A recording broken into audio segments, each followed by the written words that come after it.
Hey guys, and welcome to the 5th episode of our franchise Thundra Zoo.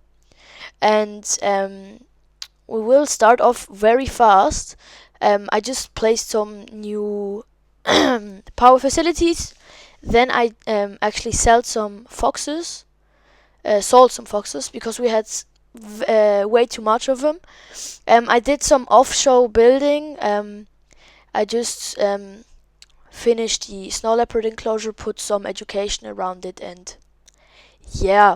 And in this episode we're gonna get in one new animal, and it's gonna be, drumroll, the red panda. Yeah, I also didn't know that the red panda actually lives in the Himalaya. So I wanted to get red pandas for our zoo. But first I took this rock structure and copied it all over to make it look more mountainy. Yeah. But then at one point I couldn't place any more of them, and then I realized that it costs something to place them all over again. I didn't have any money then, so I deleted most of it. And now we are like at 100k. Then I deleted all the rocks that were on the way, on the path, so that the guests can actually go through and go see our red panda enclosure, which is gonna be built just in a second. And I need to spoiler you guys, the enclosure for the red panda is actually not done in this episode. I just started it because we had some more things to do. But first, yeah, I just scaped out the way I wanted the enclosure to look. Then I thought it was a little small, so I just made it a little bigger. Then I had to place some more facilities. Then I had to look at the animals and do like stuff like that. And as you probably saw, if you have fast eyes, in the cave of the leopard, or just the hard shelter, there is a new kind of climbing frame. I just wanted to build one in because when it's like a day when they don't want to come out, they also have like 200 meters squared inside, where they also can chill, climb, and play.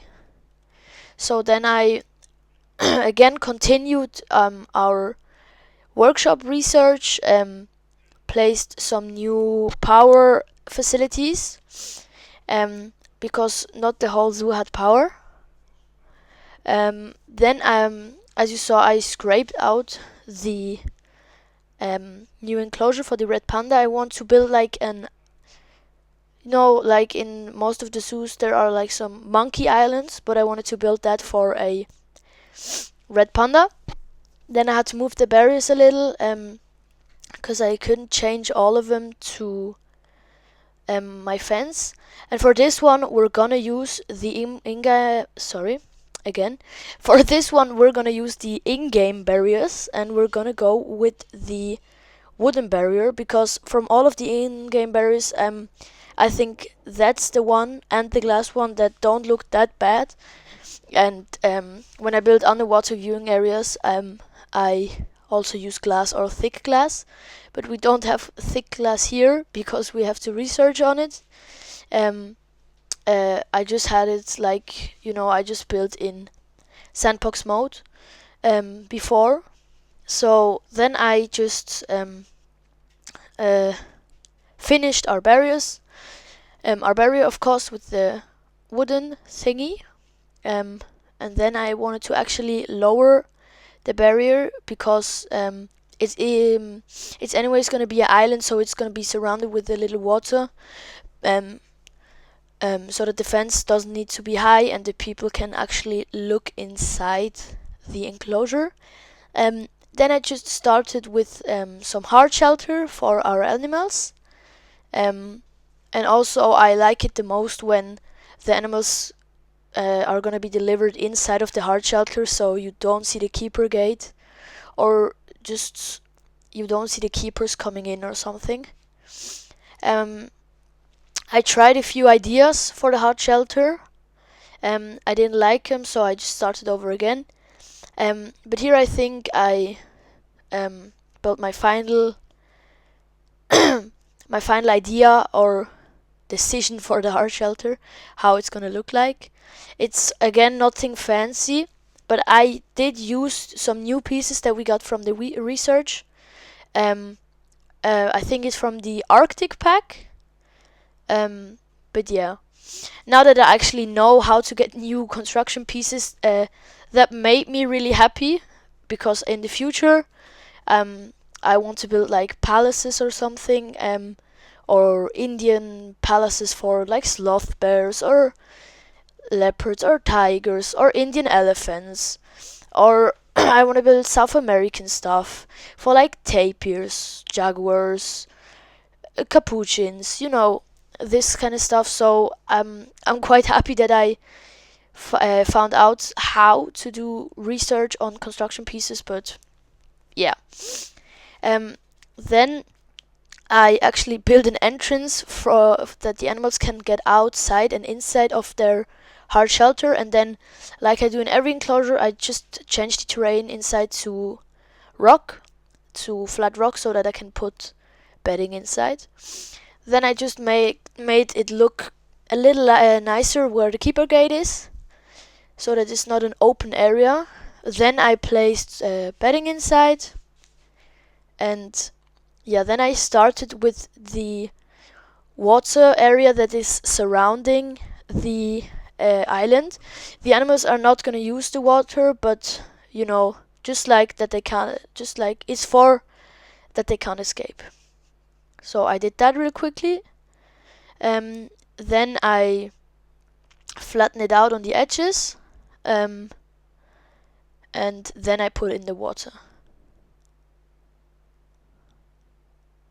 Then I thought that the water area is too big compared to the land area, so I just increased the size of the water area to make it smaller.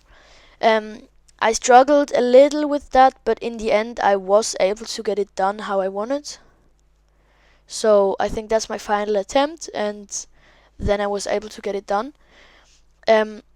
I was shocked to see that the red pandas don't need that much space, but they just climb around a little, and they sleep and eat, so they don't do much. And I think they're so cute, so nice and cute animals, really.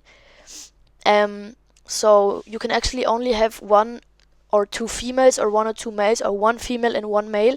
So I decided to get two females, because then I don't want breeding in this enclosure, because then I always were to have to move the kids or one adult, sell it, and I don't want to have this stress all the time.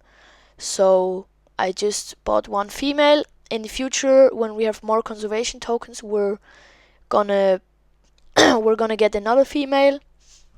Also, that the guests have a higher chance of actually seeing an animal. And yeah, I think the basic structure of the enclosure is quite nice.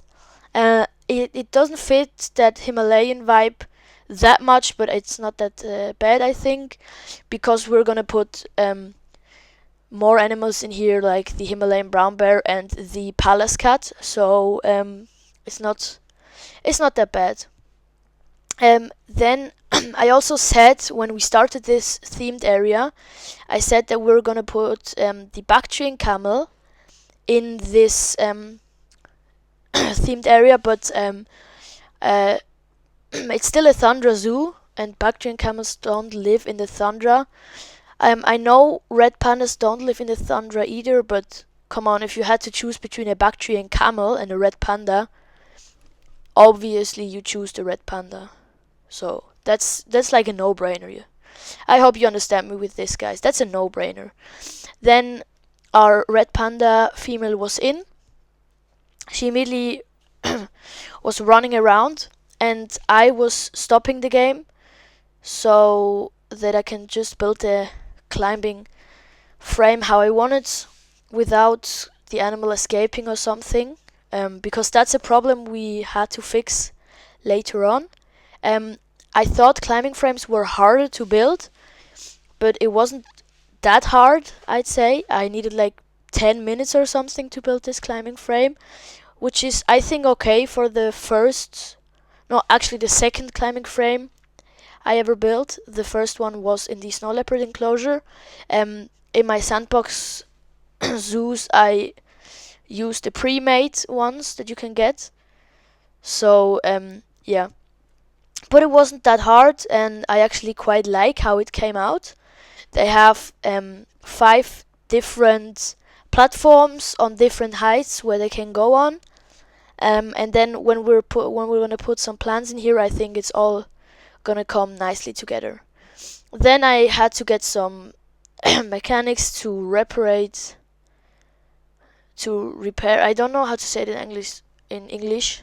Sorry, to fix our power facilities because loads of them were broken.